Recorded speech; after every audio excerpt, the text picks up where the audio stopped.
We're just a few months shy of the 2-year mark since the World Health Organization declared COVID-19 a pandemic. And yet our country is still dealing with government restrictions, mask mandates, school closures, vaccines, boosters, all that stuff. And now, because of the way the Biden administration has handled the pandemic, new data is showing a remarkable shift in the way Americans identify themselves politically. Take a look at this Gallup poll. In the first quarter of 2021, 49% of the U.S. considered themselves to be Democrats. By the third quarter of 2021, self-identified Democrats dropped to 42%. For Republicans, it went the opposite way. As you can see in the graph, the more pronounced shift away from the Democratic Party identification came in the third and fourth quarter of the year, which coincides with the fall as children return to school.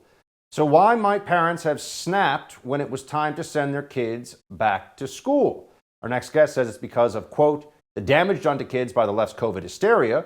Loyal liberals who never dreamed of voting Republican are fleeing their own party.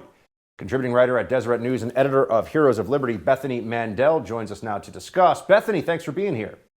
Thank you so much for having me.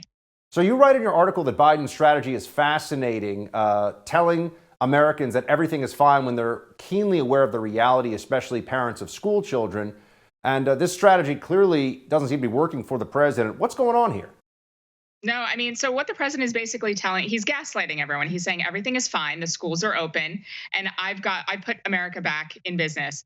And Americans can see that things are not okay, that their kids' schools, especially in blue areas, are not back to normal. They don't have extracurriculars, they're still wearing masks, they're still subject to draconian quarantine rules left and right.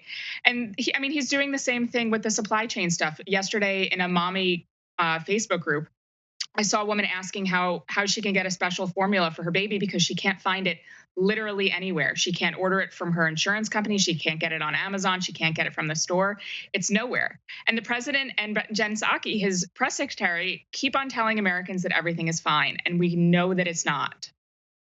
So you also said that Biden wants to increase masking for kids, not reduce it. Where are we seeing this? Yeah, we're seeing it. Los Angeles just passed a new rule inside and outside. Kids have to not only mask, but they can't wear cloth masks. They have to wear masks that have a wire over their nose. Across sort of blue America, we've now come to a realization that cloth masks don't work. Welcome to the headline that should have been a year ago. So instead of coming to that realization and realizing that we never had, oceans of dead children after they were wearing ineffective masks, and maybe we could take them out of the masks. The solution is no, let's mask harder and let's put them in KN95s. In New York, in LA, all of these blue areas, they've decided to mask children harder instead of just giving it up.